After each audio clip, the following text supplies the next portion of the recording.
se le ha dado fin a un programa en Estados Unidos de la política migratoria Quédate en México. ¿Qué significa esto, César? ¿Cómo se puede analizar y cómo los salvadoreños pueden entender esta parte? Que ya en Estados Unidos también las leyes están cambiando. En el año 2019, en la administración anterior de Estados Unidos, impone y llega a acuerdos, no sé de qué manera, sí, con México, para que aquellas solicitudes de asilo que se hagan en Estados Unidos los regresen a esperar a México mientras hay una resolución de su solicitud de asilo. Hay algunos problemas serios que habría que analizar de aquí en adelante. Esperamos toda la resolución del Ejecutivo, cómo vamos a seguir con esto. Sí. Porque muchos solicitaron asilo sin ninguna asesoría puntual y llegaron, se enfrentaron, solicitaron asilo y fueron rechazados. La pregunta es, ¿ellos pueden volver a solicitar el asilo? Estados Unidos va a entrar en un periodo electoral y todo lo que encuentren sus adversarios políticos se va a convertir en un tema electoral y político y sin duda, como siempre, la migración es un tema electoral que tiene mucho significado en los resultados de las elecciones en Estados Unidos. Ojalá que esta decisión sea el inicio de aquellas promesas que hizo el presidente Biden al inicio de su gestión y en su campaña. Recordemos que está pendiente de la reforma de leyes, reformas migratorias en Estados Unidos. Tenemos pendiente el tema del TPS también. Hay un compromiso muy concreto, muy puntual de darle residencia permanente a 11 millones de migrantes, trabajadores indocumentados en Estados Unidos y no se han logrado, Entonces esperaríamos que este sea el inicio del cumplimiento de esas promesas. Los demócratas contaron con una confianza muy grande por parte del voto de la población migrante y los compromisos fueron muy serios. Hay avances, pero son como pequeños puntos a nivel ejecutivo.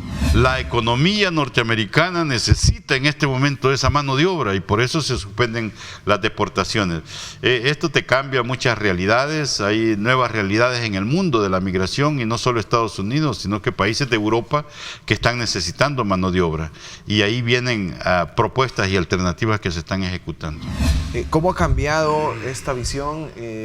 Hay datos estadísticos ya que sostienen que hay al menos una reducción en las últimas semanas del número de familias salvadoreños, por ejemplo, que llegaron a la frontera en julio de este año. ¿Qué está cambiando? ¿Qué está pasando? Aunque el número sigue siendo interesante y sigue siendo muy significativo el número de personas que siguen con esta visión de migrar. La usura ha invadido nuestro país y ha habido un acoso de usureros en las familias salvadoreñas. Atacar estos temas es atacar temas estructurales.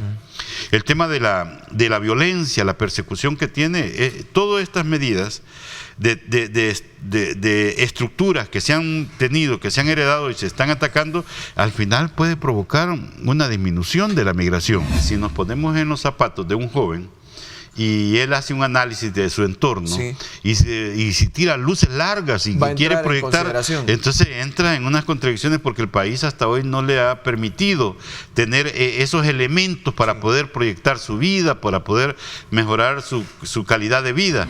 Hay que tener mucha conciencia de que quienes manejan las dinámicas fronterizas y las rutas migratorias no son las autoridades. Quienes controlan las dinámicas fronterizas y toda la seguridad en las rutas migratorias son los traficantes de personas. El Salvador se ha colocado, después de ser uno de los primeros países en migrar, hace 6 años, hace 7 años, El Salvador se iban 300 personas por día. Era el primer país de la región.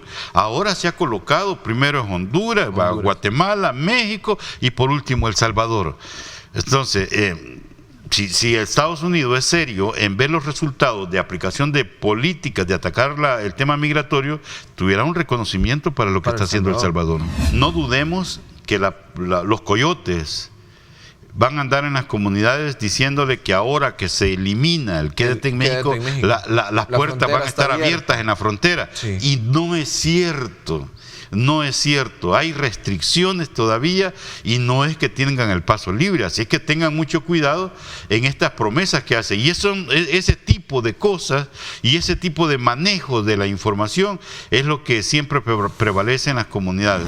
El concepto y la vivencia cotidiana que tiene un alcalde sobre el tema migratorio es grande. Al final se va su fuerza laboral. Mira, los alcaldes saben cuántos se han ido este día, cuántos deportaron este día, cuántas remesas llegaron a su comunidad y cómo utilizan esas remesas. O sea, hay que tomar en cuenta el liderazgo político municipal para el diseño de políticas migratorias nacionales. Pero sí es latente y sí ya se puede medir, por ejemplo, en las fronteras, la disminución de salvadoreños que están capturando. Es una forma de medirlo, pues. Sí, el salvadoreño en este momento es el que menos migra. ¿Ya? Te lo dice el reporte del Instituto Mexicano de Migración, con los que interviene, entrevista en toda la ruta migratoria. Sí. Te lo dice el reporte de la patrulla fronteriza y ya te das cuenta, ¿no? Hay algunos datos contradictorios que hay ahí. Por ejemplo, hace unos meses, el reporte de la patrulla fronteriza que te decían ahí al cruzar las fronteras, pero no te decían que esos datos que te dicen son salvadoreños que han intentado 4 o 5 veces pasar la frontera, porque ellos hablan de eventos migratorios, no de personas diferentes. Entonces eso hay que resaltarlo, porque de repente vimos hasta titulares en los periódicos donde El Salvador sobresalía en estos pasos migratorios. Cuidado con los mensajes que están dando los coyotes, los traficantes, que no es cierto. Las fronteras de Estados Unidos están en estos momentos más cerradas y más controladas hasta electrónicamente. Te hablamos de perros robot, de drones, de cámaras. O sea, es imposible. México tiene la dicha de ser el embudo final de tantas poblaciones. Por México pasan, mira, si solo en la frontera del Darién se está viendo una cantidad considerable de personas de todas las nacionalidades pasando por el tapón del Darién en condiciones muy difíciles. Estamos ya observando algunas dinámicas muy diferentes en El Salvador. El Salvador muy pronto se va a convertir quizás, ¿verdad?, en un país receptor de población migrante.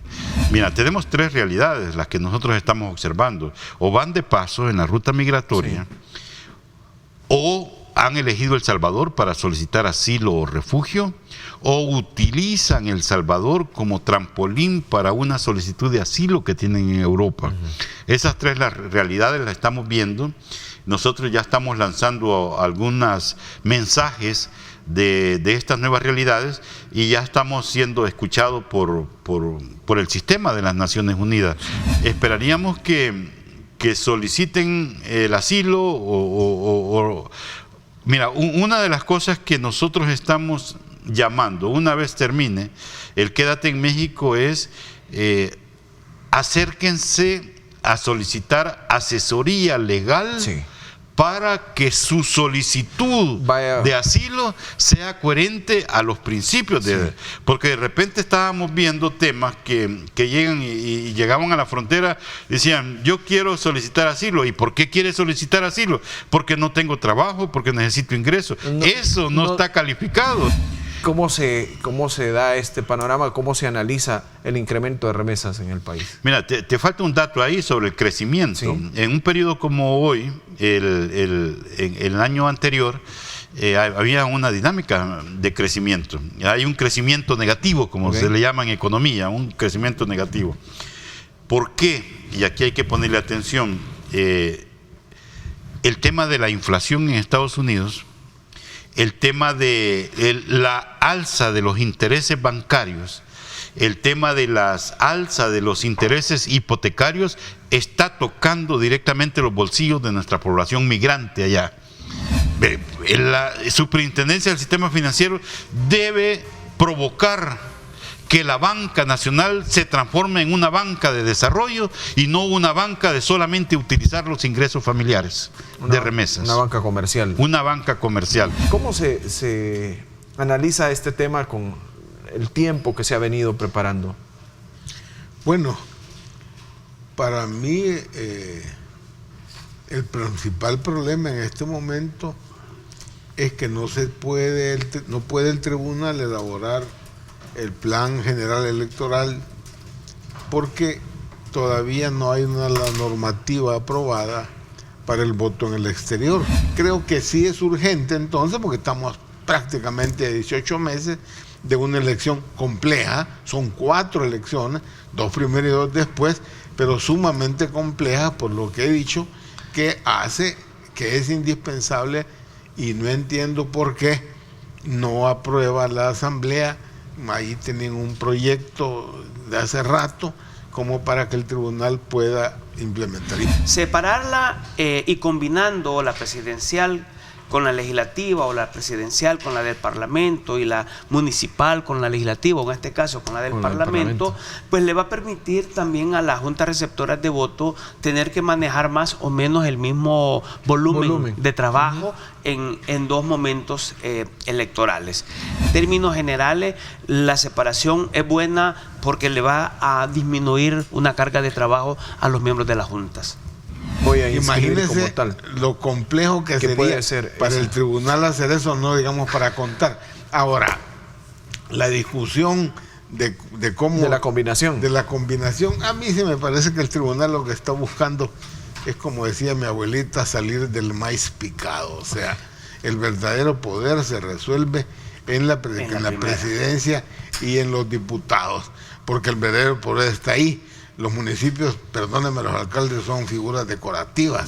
El Tribunal Supremo Electoral quedaba habilitado desde el 16 de septiembre del 2021 para, por su propia cuenta, determinar la modalidad del voto del exterior.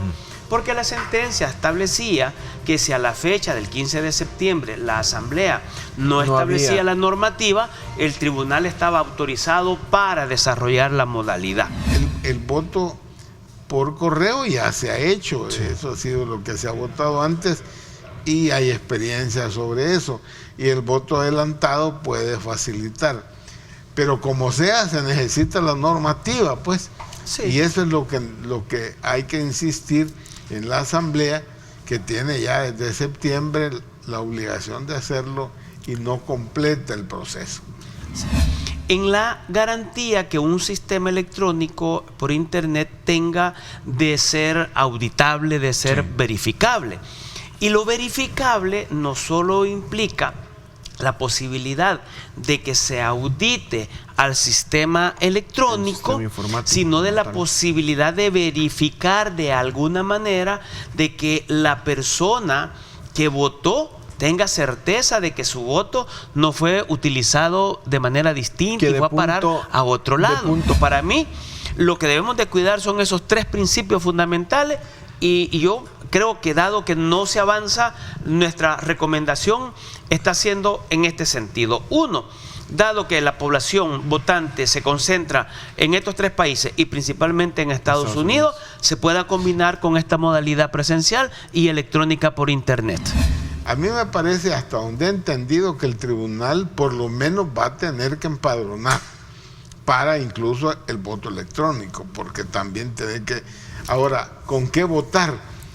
A mí me parece, por razones de seguridad y de confianza, que lo correcto es votar con el documento único de identidad vigente. Me parece a mí que estar pensando en pasaportes vencidos o no, digamos, en partidas de nacimiento, me parece una falta de seriedad, que pretendiendo facilitar el voto, lo que se está haciendo es relajando la posibilidad de que haya todo tipo de abusos. El voto electrónico a mí siempre me ha parecido aplicado aquí, porque ¿por qué esa facilidad es allá y por qué no esa facilidad es aquí? A mí siempre me ha parecido que deberíamos avanzar hacia eso. El tema es evidentemente de confianza y las características de la gente, insisto, que quiere estar tocando las papeletas y se siente a gusto agarrándolas y poniéndoselas en el pecho. Es decir, pero si evolucionamos, definitivamente a mí me parece que el voto electrónico facilita y hay tecnologías para su control, su ubicación. Creo que primero cualquiera puede tener la aspiración de que yo espero que vote 1 millón, espero que vote 2 millones. A ver, eso depende en primer lugar, porque la Constitución sí es clara. Yo no puedo ejercer el derecho al voto si no estoy en el registro electoral. Porque el padrón electoral se constituye con la base del registro electoral. Entonces, yo no puedo esperar que van a votar 1 millón si lo que tenemos en el registro son 558,000. Sí. Simple.